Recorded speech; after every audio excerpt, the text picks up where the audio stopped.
আসসালামু আলাইকুম প্রিয় দর্শক, জুলাই আগস্ট আন্দোলনে বিক্ষোভকারীদের উপরে পুলিশের গুলি চালানো এবং গুলি চালাতে শেখ হাসিনার যে নির্দেশ এমনটা দাবি করে বিবিসিতে প্রকাশিত রিপোর্টটি এই মুহূর্তে টক অব দ্য কান্ট্রিতে পরিণত হয়েছে। শুধু টক অব দ্য কান্ট্রিতে পরিণত নয়, যথেষ্ট বিতর্কের সৃষ্টি করেছে। এই রিপোর্টটি যথেষ্ট প্রশ্ন তোলার সুযোগ দিয়েছে। এই রিপোর্টের সাংবাদিকতা, অনুসন্ধানের সাংবাদিকতার মান নিয়েও অনেকে প্রশ্ন করতে পারেন, সেই সুযোগও বিবিসি করে দিয়েছে। পাশাপাশি প্রশ্ন উঠেছে এই মুহূর্তে এই বিতর্কিত রিপোর্টটি আসলে কি উদ্দেশ্যে করা হলো। বিষয় হচ্ছে যে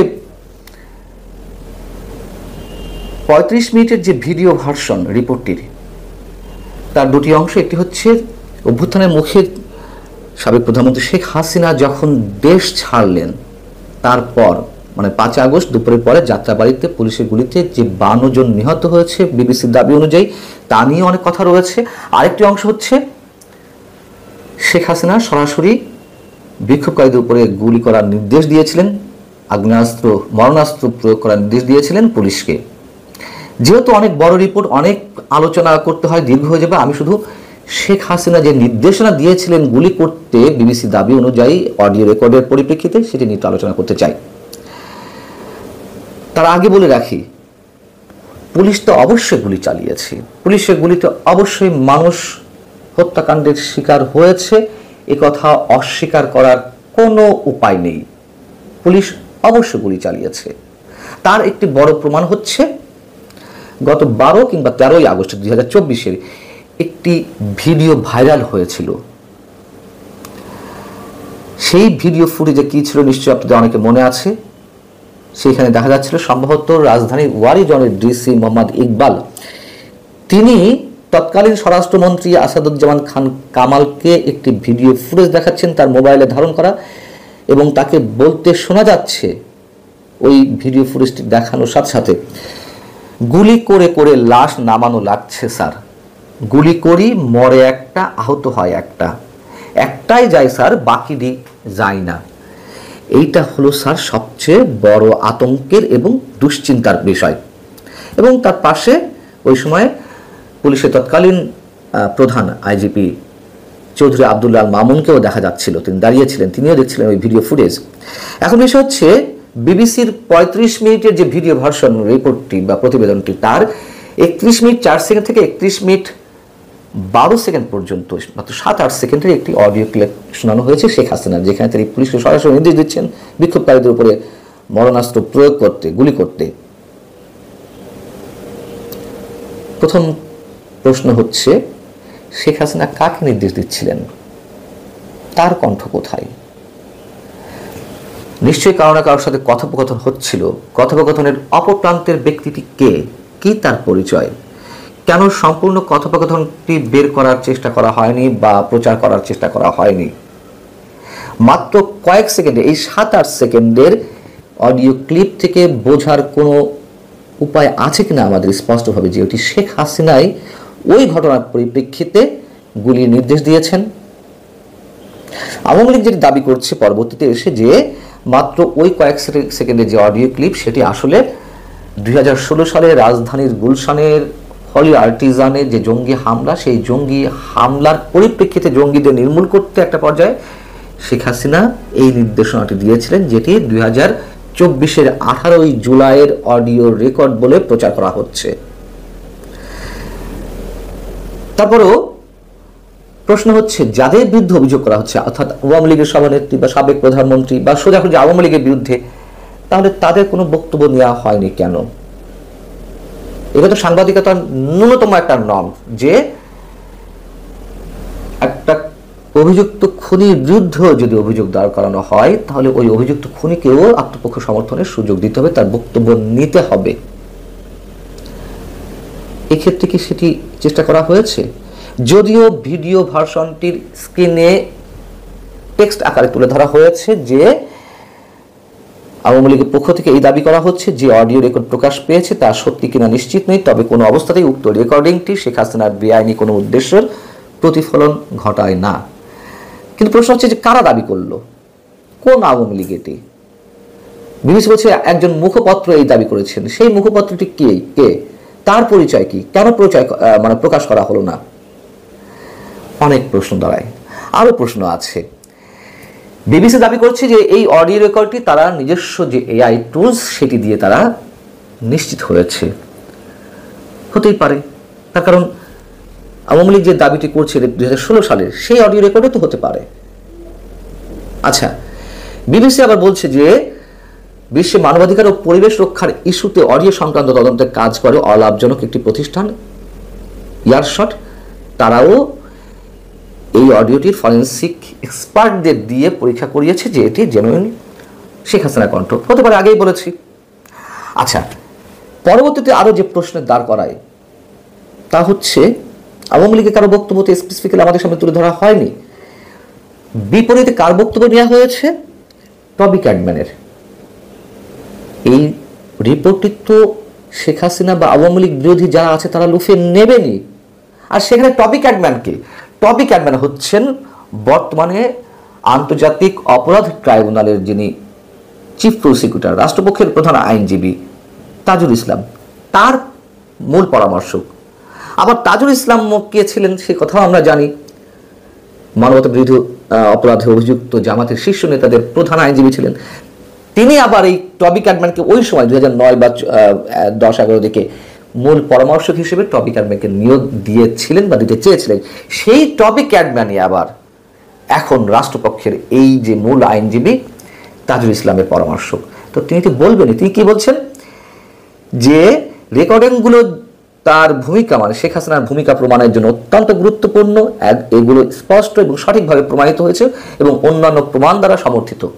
অন্যান্য প্রমাণ দ্বারা সমর্থিত হোক আর না হোক, তারা তো বলবেই যেগুলো অবশ্যই সত্য, না বলার তো কোনো কারণ নেই। এমন একজন বিতর্কিত ব্যক্তির বক্তব্য নেওয়া হয়েছে বিবিসির পক্ষ থেকে। কেন? আর কেউ ছিল না? বাংলাদেশে আইনজ্ঞ, বিশেষজ্ঞ আর কেউ ছিল না? তাদের বক্তব্য নেওয়া যেত না? এবার বিবিসির যে গাঁথনি সংবাদের ভাষ্যের একটা অংশের কথা একটু শোনাই। অনেক প্রশ্ন এখানে উত্থাপিত হয়। এখানে বলা হচ্ছে যে শেখ হাসিনার নির্দেশনা নিয়ে, নির্দেশনায় বলা হয় নিরাপত্তা বাহিনীর সদস্যরা আন্দোলনকারীদের যেখানে পাবে সোজা গুলি করবে, এটি বলা ছিল। অজ্ঞাত একজন ঊর্ধ্বতন সরকারি কর্মকর্তার সঙ্গে শেখ হাসিনার কথোপকথনের ফাঁস হওয়া অডিওটি এখন পর্যন্ত সবচেয়ে গুরুত্বপূর্ণ প্রমাণ যে তিনি সরকার বিরোধী বিক্ষোভকারীদের গুলি করার জন্য সরাসরি নির্দেশনা দিয়েছিলেন। তারপর এসে বলছে জাতিসংঘের তদন্তকারী দলের তথ্য মতে গত জুলাই-আগস্টের ওই আন্দোলন ও সহিংসতায় অন্তত 1400 জন মানুষ প্রাণ হারান। মানে কিভাবে পরম্পরায় সাজানো হয়েছিল আইনগুলো, তার মানে কি 5 আগস্টের আগেই 1400 জন মানুষ নিহত হয়েছে? বিবিসি জাতিসংঘের তদন্তকারী দল সেটি বলেছে। জাতিসংঘের তদন্তকারী দল তো বলেছে 15 আগস্ট পর্যন্ত যারা নিহত হয়েছে তাদের পরিসংখ্যান দেওয়ার চেষ্টা করেছে, এবং সরকার যেখানে নিজে দাবি করছে যে 5 আগস্ট পর্যন্ত 837 জন হত্যাকাণ্ডের শিকার হয়েছেন বা নিহত হয়েছেন। সেই বিষয়গুলো তো বিবিসি এখানে তুলে ধরেনি। এমনভাবে এই বিষয়গুলো তুলে আনা হয়েছে যে 1400 জন মানুষ নিহত হয়েছে, এটা জাতিসংঘ বলছে, এবং শেখ হাসিনা গুলি করার নির্দেশ দিয়েছে, অর্থাৎ শেখ হাসিনা গুলির নির্দেশের পরিপ্রেক্ষিতে এই 1400 জন মানুষ নিহত হয়েছেন। শেখ হাসিনার দায় কেউ অস্বীকার করতে পারে না। এই আন্দোলনে যেভাবে দানা বেঁধেছিল বা যে অভ্যুত্থানটি হলো, কিন্তু আমাদেরকে তো সব পক্ষে বিবেচনা করতে হবে নিরপেক্ষতার জায়গা থেকে। যেমন বললাম, পুলিশ অবশ্যই গুলি করেছিল, আবার পুলিশকে হত্যা করে কারা গাছের সঙ্গে ঝুলিয়ে রেখেছিল? সিরাজগঞ্জে যে এক রাতে 18 জন পুলিশকে হত্যা করে গাছের সাথে ঝুলিয়ে রাখা হলো, যার কৃতিত্বের দাবিদার এখন জামাত ইসলামী ছাত্র শিবিরের নেতারা, অন্যান্য অনেক স্থানীয় যারা হত্যাকাণ্ডের শিকার হয়েছে, মেট্রো রেল, বিটিভি ভবনে আগুন ধরে দেওয়া হচ্ছে, তারা স্বীকার করছে। স্নাইপার রাইফেল কোত্থেকে আসলো, কিভাবে এলো, তা নিয়েও অনেক ধরনের প্রশ্ন উত্থাপিত হচ্ছে। বিবিসি কেন সেই কথাগুলো বলছে না? কেন এইভাবে লাইনগুলো সাজালো, এবং কেন সাজালো এই মুহূর্তে নতুন করে, তা প্রশ্ন করার আরো একটি সুযোগ করে দেয় আরেকটি প্রেক্ষাপটের দিক থেকে। তার কারণ এই বিবিসি এতদিন যেভাবে রিপোর্ট করে আসছিল, যেভাবে করে আসুক না কেন, প্রধান উপদেষ্টা প্রেস সচিব স্পষ্টভাবে গত 5 ফেব্রুয়ারি তার ফেসবুক পেজে বিবিসি বাংলাকে শেখ হাসিনার ভক্ত বলে উল্লেখ করেছিলেন। তিনি সেখানে কি বলেছিলেন? তিনি বলছেন, মনে হচ্ছে বিবিসি বাংলা ক্ষমতাচ্যুত স্বৈরশাসক এবং গণহত্যাকারী শেখ হাসিনার ভক্ত হয়ে গেছে। সংবাদ মাধ্যমটি যখন শেখ হাসিনার বিষয়ে লেখে তখন তার ভারতে পালিয়ে যাওয়ার পটভূমি বাদ দেয়। আওয়ামী লীগ সরকার পতনের পর উনি ভারতে চলে গেছেন এমন শব্দ ব্যবহার করতে তারা অধিকতর পছন্দ করে। এটি বাস্তবতা, এটি সত্য। এটি নেগেটিভলি ধরা যাক বা পজিটিভলি ধরা হোক, যেভাবে হোক না কেন, বিবিসি সম্ভবত আমার দেখা যদি ভুল না হয়ে থাকে এই রিপোর্টে সর্বপ্রথম সম্ভবত শেখ হাসিনা পালিয়ে গেছেন এই ধরনের শব্দ ব্যবহার করা হয়েছে। এর আগে আমার যদি ভুল না হয়ে থাকে কোথাও পালিয়ে যাওয়া শব্দ ব্যবহার করা হয়নি। পরবর্তীতে এই স্ট্যাটাসে পরে যদিও প্রেস সচিব দুঃখ প্রকাশ করেছিলেন, ক্ষমা প্রকাশ করেছিলেন। তিনি বলেছিলেন যে বিবিসির সংবাদ নিয়ে আমার সাম্প্রতিক বক্তব্য আমি সংশোধন করতে চাই। তাহলে যখন একটি সাপে নেউলে সম্পর্ক তৈরি হয়েছিল, হঠাৎ করে বিবিসি কেন এই ধরনের একটি তুমুল বিতর্কিত রিপোর্ট প্রকাশ করলো, যেটিকে সরকার লুফে নিচ্ছে, আওয়ামী বিরোধীরা লুফে নিচ্ছে, শেখ হাসিনার বিরুদ্ধে যারা মামলা পরিচালনা করছেন তারা লুফে নিচ্ছে? বিএনপির সঙ্গে বাংলাদেশের অন্যতম রাজনৈতিক দল এবং ইসলামী অঙ্গনে খুবই গুরুত্বপূর্ণ একটি সংগঠন এবং একটি তন্ত্র, পীরবাদ। সেই পীরবাদের ধারক এবং বাহক চরমোনাই পীর সাহেবের দল এবং চরমোনাই পীর সাহেবের পরিবারের যে দ্বন্দ্ব এবং সংঘাত শুরু হয়েছে, এর ফলে রাজনৈতিক অঙ্গনে যে কাদা ছোড়াছুড়ি হচ্ছে, এই কাদা ছোড়াছুড়ির ফলে বিএনপি মারাত্মকভাবে ক্ষতিগ্রস্ত হবে। এবং আজকে আমি যে ভিডিওটি করব এটা আমার জন্য খুবই বিব্রতকর। এর কারণ হলো, যেহেতু বিএনপি থেকে একবার ইলেকশন করেছি, অল্প হোক বিস্তর হোক জনাব তারেক রহমান সাহেবের সঙ্গে কিছুটা হলেও পরিচয় হয়তো আছে। তারপরে চরমোনাই পীর সাহেবের সঙ্গে আমার এলাকার পীর সাহেব জাতীয় রাজনীতি করেন। আমাদের মধ্যে একটা ভালো সম্পর্ক না থাকলেও মন্দ সম্পর্ক কখনোই ছিল না। আমি চিনি এই পীর সাহেবদের যারা ভাই ব্রাদার আছেন সবার সঙ্গে আমার ভালো সম্পর্ক। বিশেষ করে যিনি বড় ভাই এখানে আছেন পীর, তার সঙ্গে ভালো সম্পর্ক। কিন্তু আমাদের মেজো ভাই যিনি ফয়জুল করিম সাহেব, তিনি বেশি ভোকাল, তো তার সঙ্গে আমার ওরকম বন্ধুত্ব নাই, কিন্তু তার বড় ভাইয়ের সঙ্গে আমার বেশি ভালো সম্পর্ক। তো এখন এই যে ফয়জুল করিম সাহেব যিনি রয়েছেন, চরমোনাই পীর সাহেবের দ্বিতীয় গুরুত্বপূর্ণ, তার যে রাজনৈতিক দল দ্বিতীয় গুরুত্বপূর্ণ ব্যক্তি হলেও মিডিয়াতে তিনি প্রধান ব্যক্তি। তো তার সঙ্গে বিএনপির সালাউদ্দিন সাহেবের যে দ্বন্দ্ব এবং সংঘাত এবং বাক্যবান, এটি এমন একটা পর্যায়ে চলে গেছে যেটি বিএনপির জন্য আগামীতে একটা বিরাট বিপদ এবং বিপত্তি শুরু হয়ে যাবে। এখন এটা শুরুটা হলো মূলত চরমোনাই পীর সাহেব এবং তার যারা দল, তাদের সঙ্গে জামাতের এবং অন্যান্য রাজনৈতিক দলের একটা বন্ধন হয়েছে এবং একটা মহাসমাবেশ হয়েছে, যেটি বিএনপির জন্য একটা বিরাট থ্রেট। এবং দ্বিতীয় যে ঘটনা সেটা হলো, বিএনপি এতদিন ধরে যাকে মাথায় করে নেচেছে সেই নুরুল হক নুরু, তারপরে এবি পার্টির জনাব মঞ্জু, এই দুটো তাদের যে দুটো দল এবং সংগঠন, এই দুটো সংগঠনকে বিএনপি মনে করেছে দুটো হীরার টুকরা, দুটো রত্ন পাথর। এবং জনাব মঞ্জু এবং জনাব নুরুল হক নুরু, এদেরকে সম্মানিত করার জন্য, মর্যাদা দেওয়ার জন্য বিএনপি করেনি এমন কোনো কাজ নেই। তো এই দুজন মানুষ হঠাৎ করে দেখা গেল চরমোনাই পীর সাহেবের মঞ্চে উপস্থিত, এবং তারা সেখানে গিয়ে যে কথাগুলো বললেন সেগুলো একেবারে 180 ডিগ্রি অ্যাঙ্গেলে বিএনপির যে স্বার্থ, সেই স্বার্থের উপর আঘাত হানলো এবং বিএনপির সম্পূর্ণ বিপরীত মেরুতে তারা চলে গেলেন।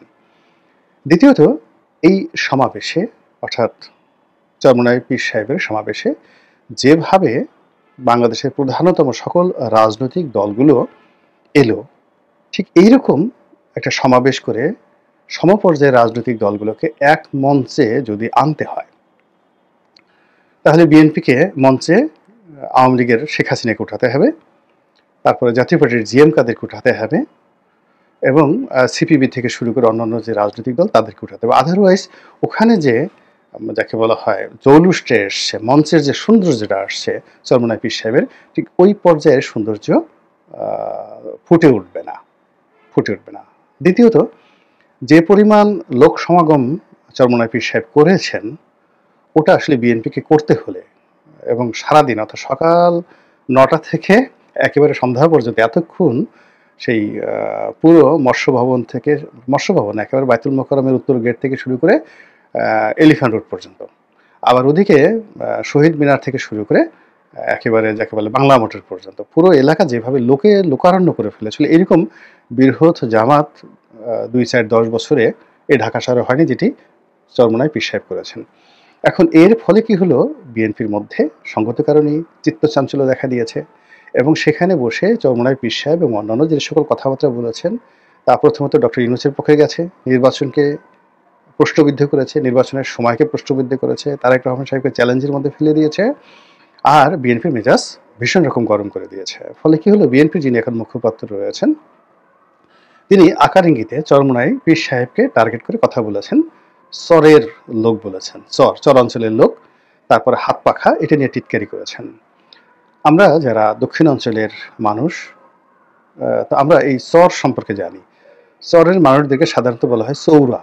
চৌরা তো আপনি একজন চরের অধিবাসী, তিনি হাজার কোটি টাকার মালিক হন, প্রেসিডেন্ট হন, তাকে যদি চৌরা বলেন সে ভীষণ রকম অপমান বোধ করে, এত বেশি অপমান বোধ করে যেটা বলার মতো না।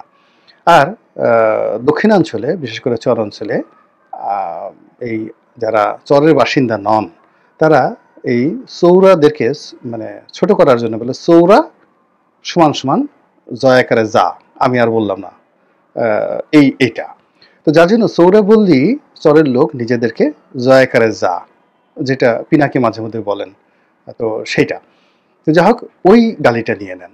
ফলে সালাউদ্দিন সাহেবের যে বক্তব্য, সেই বক্তব্য মানে চরমোনাই পীর সাহেবকে অসম্মানিত করেছে। আর তার সাথে যারা যারা গেছেন, যেমন নুরুল হক নুরু, তার বাড়িও চর অঞ্চলে, তিনিও অপমান বোধ করবেন এবং তাদের দুজনের মধ্যে যে বন্ধুত্ব, যেটা তারেক রহমান সাহেবের সাথে নুরুর যে বন্ধুত্বটা ছিল, ওটা আরো বহুগুণ বেড়ে গেছে চরমোনাই পীর সাহেবের সঙ্গে নুরুর। এ কারণে মঞ্চে বসে তারা খুনসুটি করেছেন, একে অপরকে খোঁচা দিয়েছেন। তাদের মধ্যে যে বন্ধুত্ব হয়েছে ওটা তারেক রহমান সাহেবের সাথে নুরুর সম্ভব নয়। তারেক রহমান সাহেবের পেটের মধ্যে নুরু ওটা খোঁচা দেবেন বা নুরুর পেটের মধ্যে তারেক রহমান সাহেব খোঁচা দেবেন, বন্ধুত্বটা তারেক রহমানের সাথে ওই পর্যায়ে কোনোদিন যায়ও নাই, যাবে না, যেটা ইতিমধ্যে নুরু এই মঞ্চে বসে মজা পেয়ে গেছে। এবং সেই চরমোনাই পীর সাহেবের মঞ্চে যেভাবে নুরুকে এবং মঞ্জুর সাহেবকে যেভাবে সম্মান দেখানো হয়েছে, বিএনপির মঞ্চে ওইভাবে বসিয়ে নুরুকে কখনো এই সম্মান দেখানো হয়নি, আগামীতে তো প্রশ্নই আসে না। ফলে এই যে একটা সম্পর্কটা হয়ে গেছে, সেই সম্পর্কটা তো বিএনপির মাথা খারাপ করে ফেলেছে এবং সালাউদ্দিন সাহেব সেই চরের পার্টি, চরের লোক, তাদেরকে ইন্ডিকেট করে যে সকল কথাবার্তা বলেছেন, ওতে চরমোনাই পীর সাহেব সরাসরি ক্ষেপে সালাউদ্দিন সাহেবকে টিটকারি করে যা মুখে আসে তাই বলেছেন।